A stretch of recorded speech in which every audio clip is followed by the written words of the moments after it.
Now that we've talked about how viruses attack and infect a host cell, let's talk about some of the consequences that a viral infection can have on a human. So the first thing you might see with a viral infection is actual damage to the host, to the cell itself. And this damage is called a cytopathic effect. So anytime there's any change to the actual appearance of the cell because of the viral infection, it's a cytopathic effect. Some things you might see is the cell's shape or size has changed. It looks disoriented. It's like not shaped properly. There could be some intracellular inclusion bodies, like these little bodies that you see that are building up inside of the cell. So let me just give you some examples. This table has a nice list of some.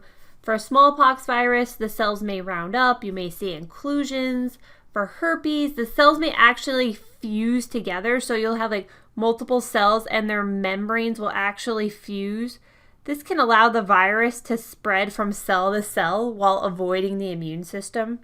Cells may lyse, meaning the host cell can actually break open due to the viral infection. Now let's talk about the course of infection. Okay, so how long the viral infection may last. First is called an acute infection. So with an acute infection, the virus is a short duration.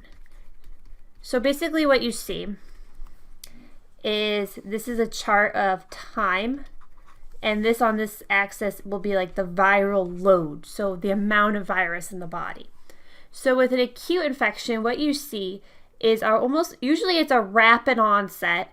The infection itself is short, but then the virus goes away. All right, so it's a short duration, rapid onset, but eventually the body clears itself of the virus, so the virus is cleared. The immune system will fight it off. Now, just because this infection is called acute almost sounds like, harmless. That's not the case. Because of this really high viral load that spikes very quickly, what can happen is the virus can actually cause a lot of damage before the immune system has time to react to it. So, for example, SARS-CoV-2, the virus that causes COVID-19, is technically an acute infection. It's rapid onset, short duration, and the body will clear. But as we know, it's a very serious infection. There's deaths, right? Another example is the influenza virus is a type of acute infection. A lot of times when we hear the word virus, we think, oh, it's the virus's goal to just infect people and just kill everybody. But that is not the case, because the virus's goal is it wants to be able to spread so that the virus stays around. The virus wants to spread. The virus can't spread if it immediately kills its host every time.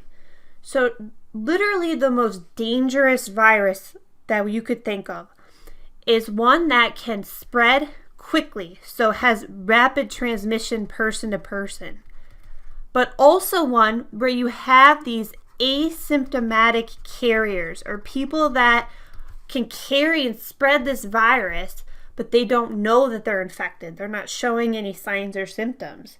And this is a combination of what can make the worst viruses, where you have this rapid spread person to person, easy to spread, and yet you have some people that are totally asymptomatic. The virus isn't even causing symptoms.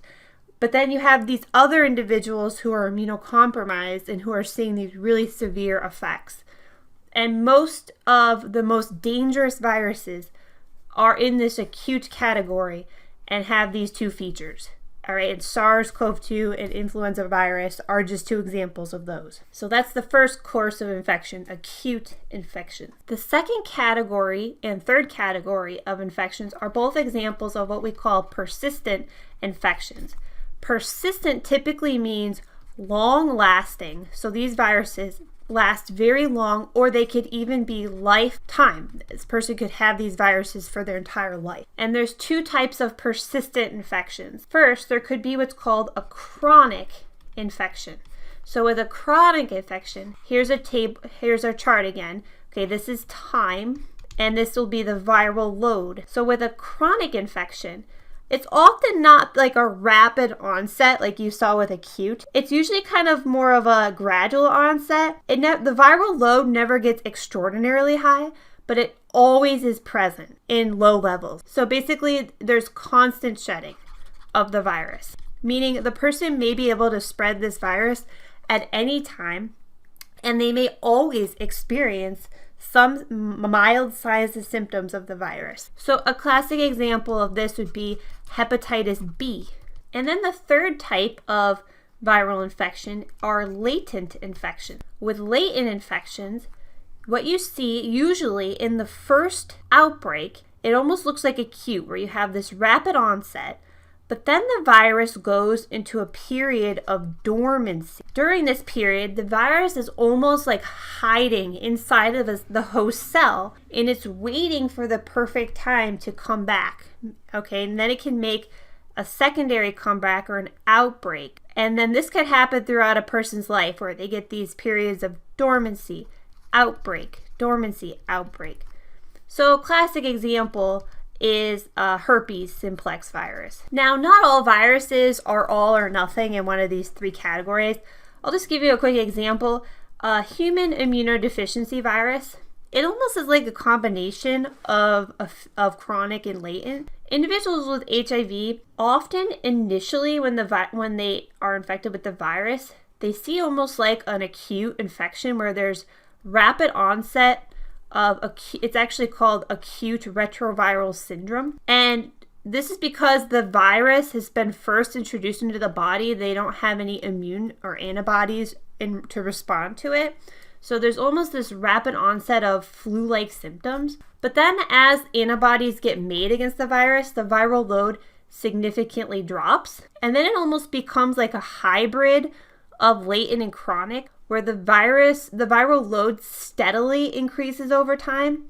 So initially, there's really no signs or symptoms, so it's almost kind of like a latent infection. But eventually, the immune system can become so weakened that the person develops an acquired immunodeficiency. So that's kind of how HIV infection works. Now, a couple other things viruses could do. Some viruses, and definitely not all of them, there's some very specific ones, are called oncogenic viruses or oncoviruses. Whenever you see onco, this is associated with cancer. So these are actually viruses that can lead to mutations in the cell that can lead to cancer. There's a couple of notable ones.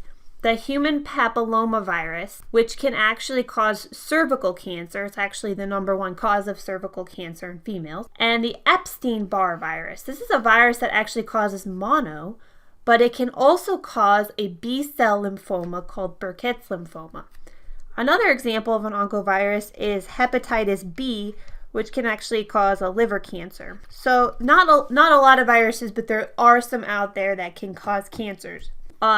Later in the semester, you'll hear another term called teratogenic. Teratogenic viruses are viruses that can cross the placental barrier, so they can travel from mother to fetus. And again, not all viruses have the ability to cross the placental barrier, but some examples: herpes, HIV, rubella.